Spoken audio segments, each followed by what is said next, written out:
E4 yang dikenal saat ini adalah E4 yang diaplikasikan sebagai inokulan untuk meningkatkan keanekaragaman dan populasi mikroorganisme di dalam tanah dan tanaman, yang selanjutnya dapat meningkatkan kesehatan, pertumbuhan, kuantitas dan kualitas produksi tanaman. Bagaimana sih caranya agar kita itu bisa membuat biang kompos sendiri? Di video kali ini saya akan membuat video tentang cara mudah membuat biang kompos. Bahan yang digunakan yang pertama yaitu nanas. Nanas ini adalah terkandung gula dan protein serta nitrogen yang cukup tinggi loh. Kandungan tersebut sangat baik untuk pertumbuhan vegetatif tanaman.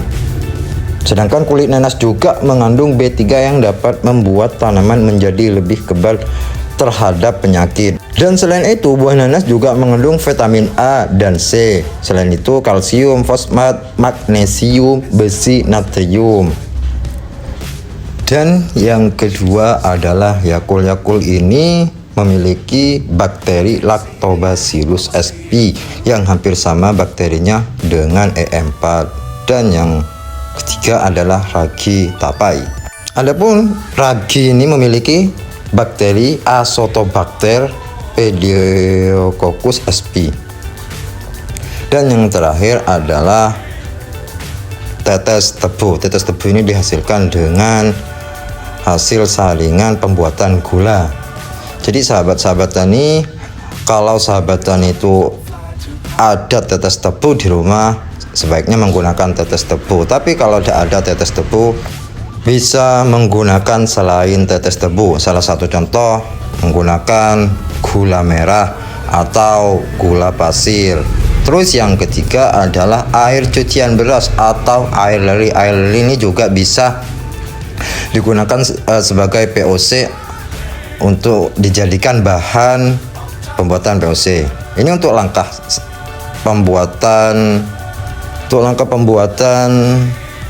biang kompos.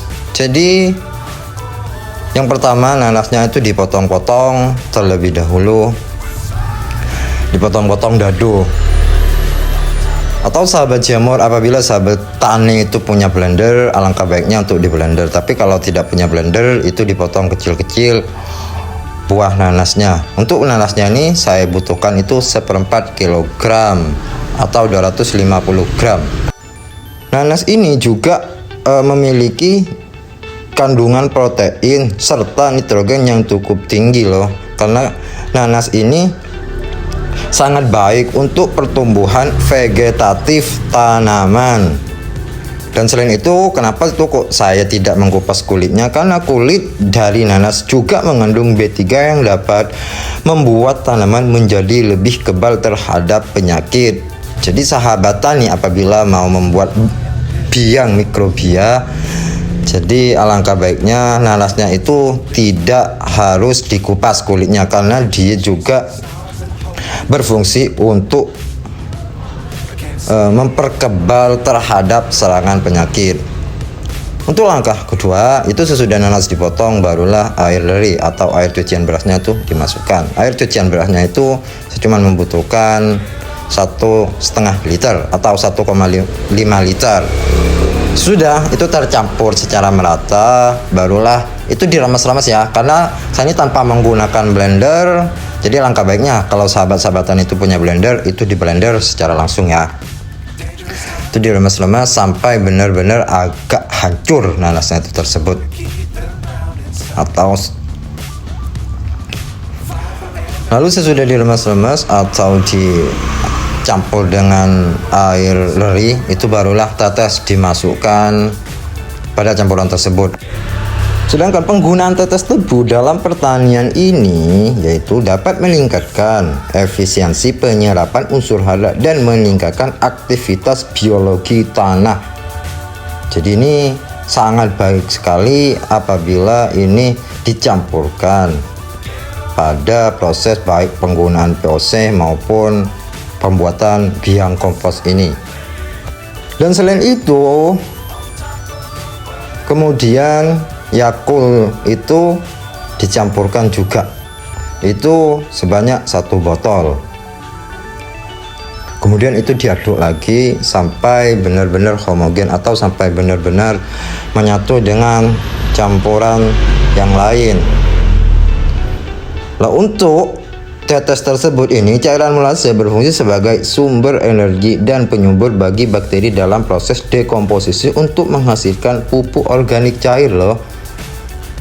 Jadi ini, kemudian selanjutnya apabila itu sudah tercampur secara merata, barulah ragi itu dimasukkan ke campuran tersebut. Jadi ini makanan dari ragi sama Yakulnya itu adalah saya itu mengambil dari tetes tebu. Jadi sahabat tani itu meskipun tanpa menggunakan tetes tebu itu juga bisa sebagai sumber makanannya.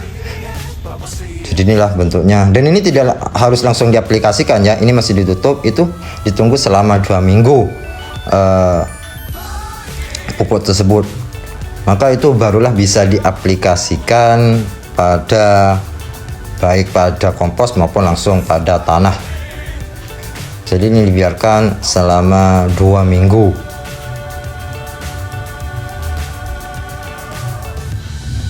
Nah, penyimpanannya ini diletakkan di tempat gelap ya. Jadi apabila ini sudah berumur 2 minggu, jadi kemudian pupuk tersebut ini, bakteri tersebut ini disaring ya, disaring. Apabila ini mau disemprotkan, disaring. Apabila ini langsung dikocor di tanaman, langsung dicampur dengan air, tidak apa-apa, meskipun tidak disaring itu tidak apa-apa, dilanjutkan aja. Terus untuk dosisnya ini per 30 liter air saya itu campurkan sebanyak 100 cc. Jadi per 30 air saya campurkan bakteri ini sebanyak 100 cc.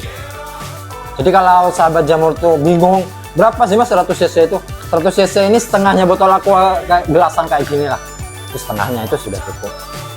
Oke sahabat tani, sangat mudah sekali kan kita tuh membuat bakteri M4 ini di rumah. Apabila sahabat tani itu memiliki, ada yang mau difermentasi tapi itu bingung lah, inilah jadi pakai ilmu ini, insya Allah itu sangat bermanfaat sekali.